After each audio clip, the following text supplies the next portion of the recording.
আল্লাহ রাব্বুল আলামিন বলছেন মুমিনদের কাজ কি শুনো, ইন্নামাল মুমিনুনা আল্লাযীনা ইযা যুকিরাল্লাহ ওয়াজিলাত কুলুবুহুম। আমার মুমিনদের পরিচয় হলো যখনই আমার আল্লাহর জিকির শুনবে তাদের হৃদয়গুলো কন্দনরত হয়ে যাবে, তাদের হৃদয়গুলো ভিজে যাবে। মুমিন যখনই শুনবে আল্লাহর জিকির হচ্ছে, দুনিয়ার সব ছেড়ে দিয়ে তারা আল্লাহর জিকিরে অংশগ্রহণ করবে। আর যখনই তারা সুযোগ পাবে আয়াত তেলাওয়াত করবে কার? ওয়াইযা তুলিয়াত আলাইহিম আয়াতুহু যাদাতুহুম ঈমানান ওয়া আলা রাব্বিহিম ইয়াতাওয়াক্কালুন। মুমিন যখনই আমার কোরআন তেলাওয়াত করবে আমি তাদের ঈমানকে বাড়িয়ে দিতে থাকব। ঈমানকে বাড়াতে বাড়াতে এমন পর্যায়ে তারা চলে যাবে দুনিয়ার কাউকে তারা পরোয়া করবে না, একমাত্র আমি আল্লাহর উপরেই তারা ভরসা করবে। এজন্য কোরআন আছে যেখানে আমরা থাকব, কোরআনের আইন যেখানে আমরা থাকব। আল্লাহ রাব্বুল আলামিন বলছেন সফলতার জন্য প্রথম দিলাম ঈমান। এই ঈমানকে যদি তোমরা টিকিয়ে রাখতে চাও, এই ঈমানের পথে যদি চলতে চাও, প্রথম কাজ হলো নামাজ। প্রথম কাজ কি? আমরা বললাম আল্লাহ নামাজটাকে কিভাবে আদায় করব? তিনটা সূরত আল্লাহ নামাজের বলে দিয়েছেন। আল্লাহ প্রথম বলেছেন হাফিজু আলাস সালাওয়াতি ওয়াস সালাতিল ওয়াসতা, তোমরা নামাজগুলোকে হেফাজত করো, তবে স্পেশালি আসরের নামাজ। কোন নামাজ? আসরের নামাজ। আবার বললেন, শুরুতেই বলেছেন নামাজকে কায়েম করো। নামাজ কায়েম মানে হলো, আমরা বললাম এই নামাজ কায়েমটা কার দায়িত্ব? বিশ্বনবী যতদিন মক্কায় ছিলেন নামাজ কায়েম তিনি করেন নাই, একা একা নামাজ পড়তেন, আল্লাহ ফরজ করে দেন নাই। কেমন আছে? যখনই মদিনায় গেলেন আল্লাহ বললেন আল্লাযীনা ইম্মাক্কান্নাহুম ফিল আরদি আকামুস সালাত ওয়া আতাউয যাকাত ওয়া আমারু বিল মা'রুফ ওয়া নাহাউ আনিল মুনকার। আমার কোন গোলামকে যখন আমি ক্ষমতায় বসাই তার প্রথম কাজ হলো সে নামাজ কায়েম করবে। এরকম গোলামের পিছনে থাকতে রাজি আছেন তো? আর যারা কয় কোরআনের দরকার নাই, টুপি দাঁড়ের কোনো দরকার নাই, তাদের সাথে আমাদের কোনো সম্পর্ক। এই দেশ টুপি দাঁড়ির দেশ, ঠিক না বে ঠিক? এই দেশের প্রতিটি মানুষের সাথে কোরআনের সম্পর্ক বেশি না কম? তোমরাও তো সুযোগ পেলে যখন সুযোগ পাও কোরআনের মানুষের সাথে ধোঁকা দেওয়ার জন্য হাত তোলো, আছে না নাই? এদের কথা কোরআন শরীফে আছে না নাই?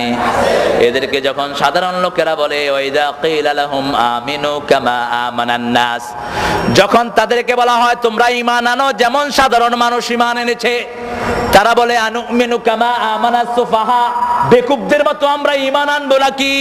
আল্লাহ বলছেন ও মুমিনেরা শুনে রাখো, এদের মতো বেকুব, এদের 14 গোষ্ঠী বেকুব, ঠিক কি না? আলা ইন্নাহুম হুমুস সুফাহা ওয়ালাকিন লা, তারা যে এত বড় বেকুব, কত বড় বেকুব নিজেরাও বোঝে না।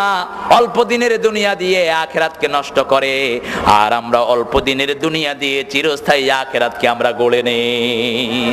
ওরা যখন কোনো মিছিলে আসে, মিটিং এ আসে, মানুষকে বলে ও মানুষেরা শুনো, মানুষকে বলে আমরা তো আসলে মুমিন। আমিনান নাসি মান ইয়াকুলু আমান্না বিল্লাহি ওয়া বিল ইয়াউমিল আখির ওয়া মা হুম বিমুমিনিন। কার কথা? আল্লাহ বলছেন এরা বলে আমরা মুমিন, আমরা আখিরাতের উপর ঈমান এনেছি। আল্লাহ বলেন খবরদার, এরা কিন্তু মুমিন না। যারা ঈমানের আন্দোলন করবে না, কোরআনের আন্দোলন করবে না, ইসলামের জন্য কথা বলবে না, তারা কোনোদিন মুমিন হতে। কার কথা? কার কথা? আমরা বললাম আল্লাহ এরা কি? আল্লাহ বলছেন এরা হলো ধোঁকাবাজ। ইউখাদিউনাল্লাহ, পড়েন ইউখাদিউনাল্লাহ ওয়াল্লাযীনা আমানু ওয়া মা ইয়াখদাউনা ইল্লা আনফুসাহুম ওয়া মা ইয়াশউরুন। এরা হলো ধোঁকাবাজ, আল্লাহকে ধোঁকা দেয়, মুমিনদেরকে ধোঁকা দেয়। আল্লাহ যে মুমিনদেরকে কত ভালোবাসেন, আল্লাহকে ধোঁকা দেয় আর মুমিনদেরকে ধোঁকা দেয়। তার মানে আল্লাহ কার সাথে আছেন? জোরে বলেন। আমরা বললাম আল্লাহ মুমিনের সাথে আপনার সম্পর্ক কি? আল্লাহ বলছেন শুনো মুমিনের সাথে আমার সম্পর্ক কি। আল্লাহু ওয়ালিয়ুল্লাযীনা আমানু ইউখরিজুহুম মিনাল যুলুমাতি ইলান নূর দুনিয়াতে যতজন ঈমানের দাবি করেছে আমি আল্লাহ তাদেরকে আমার বন্ধু বলে কবুল করে নিয়েছি। আল্লাহু ওয়ালিয়ুল্লাযীনা আমানু, কে বলছেন? ইউখরিজুহুম মিনাজ যুলুমাতি ইলান নূর, আমার মুমিনদেরকে আমি অন্ধকার থেকে আলোর দিকে নিয়ে যাই। আমার দেশের উপর সেই জন্য আল্লাহর রহমত আছে না নাই? বেশি না কম?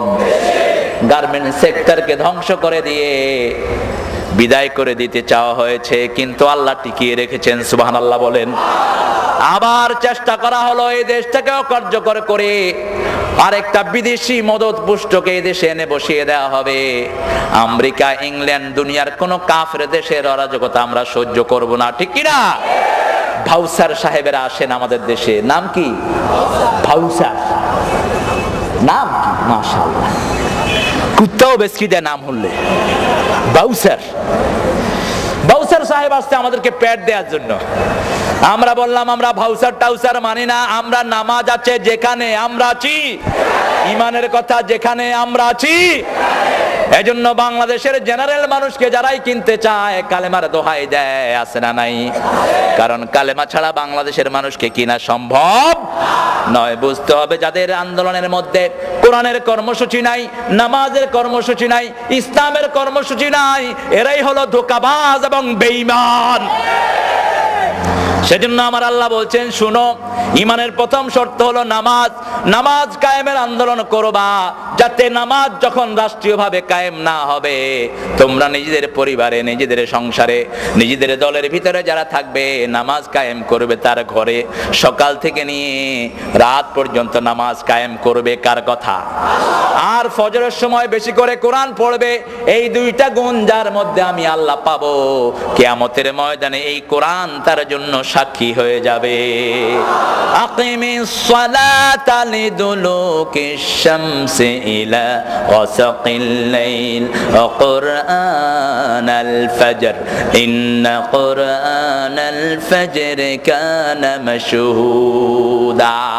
আল্লাহ বলছেন সকাল থেকে নিয়ে রাত পর্যন্ত নামাজ কায়েম করো। কার কথা? কারণ নামাজের ভিতরে আমরা কার কথা পড়ি? আল্লাহর কথা পড়ি। এই জন্য নামাজ, যাদের জীবনে নামাজের কর্মসূচি নাই তারা কখনো মুমিন হতে